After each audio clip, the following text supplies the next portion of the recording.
Aujourd'hui, 17 septembre 2015, les forces patriotiques et démocratiques, alliant toutes les composantes de la nation et réunies au sein du Conseil national pour la démocratie, CND, ont décidé de mettre un terme au régime déviant de la transition. Quand le 17 septembre 2015, la nouvelle du coup d'État se propage à travers le pays, des milliers de jeunes burkinabés descendent dans la rue pour dire non à cette forfaiture. Parmi ces résistants figurait l'étudiant Christophe Lompo. Comme des centaines d'autres jeunes, Christophe sera violemment pris à partie par les putschistes. Quand nous avons appris qu'il y a eu le coup d'État, toute la jeunesse que nous étions, nous nous sommes mobilisés pour manifester contre ce coup d'État-là. Et alors le 17 matin, je me suis levé avec mon petit frère et un de mes amis. Nous nous sommes déportés au niveau du stade municipal qui est juste à côté de la résidence du Mogo Nava pour manifester. Alors c'est dans la manifestation que, entre-temps, on a été surpris par un blindé de l'ex-RSP qui tirait en l'air pour disperser les gens. Alors dans la panique, on s'est caché sous le hall du stade là pour que les balles, même si on tire, ça ne nous gagne pas.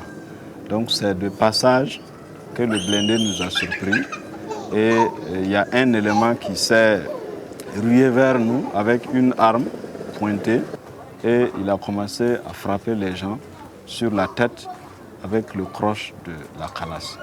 Donc c'est dans ça que malheureusement il m'a eu.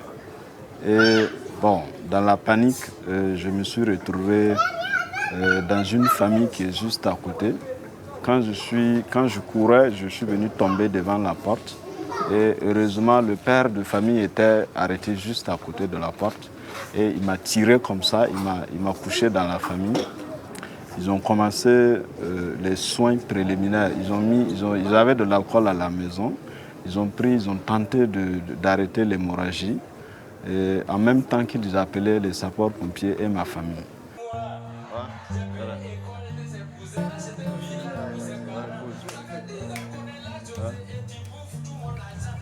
Quand nous sommes arrivés à Yalgado, nous avons eu la chance d'être pris en charge. Immédiatement, les soins d'urgence étaient pris en charge par l'hôpital. Donc c'était gratuit.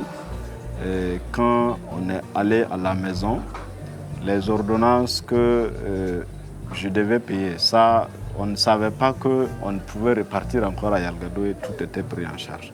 Donc, il y a quelques ordonnances qu'on a gérées, mais ce n'était pas aussi trop cher que ça. Donc c'est après que le gouvernement de la transition, par le biais du ministère de l'Action sociale, nous a apporté une assistance sociale de 316 000 francs.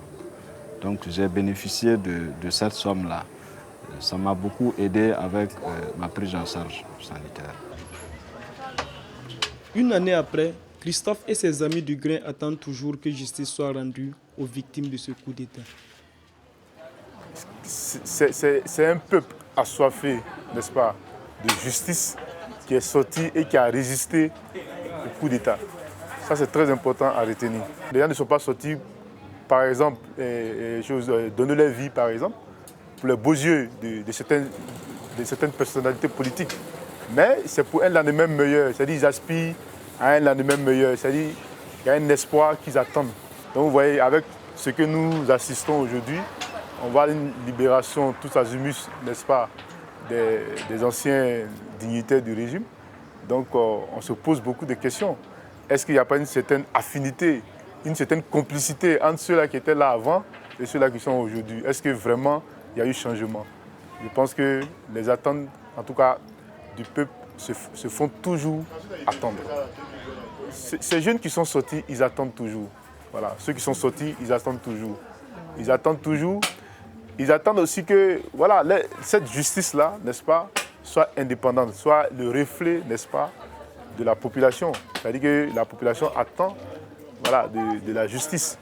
Comme on le dit, en fait, les gens ne sont nous ne sommes pas contre, n'est-ce pas, qu'on mette en liberté qui que ce soit.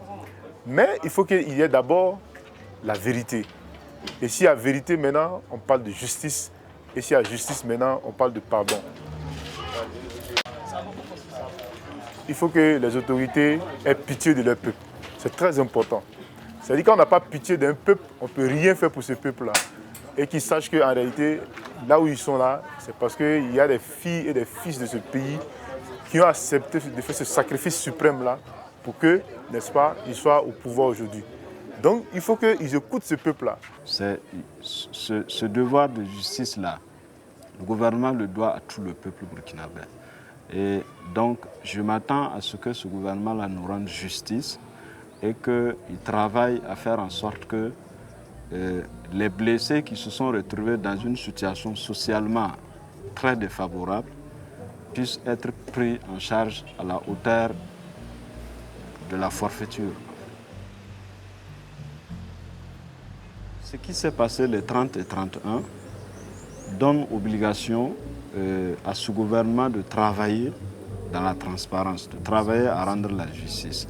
Parce qu'ils ont su ce que ceux-là qui se croyaient des dieux ont subi en l'espace de quelques heures au Burkina Faso ici. Je pense que c'est une leçon pour eux et qu'ils vont travailler vraiment à rendre la justice aux blessés et au peuple burkinabé. Droit Libre TV, la web télé 100% droits humains, 100% liberté d'expression.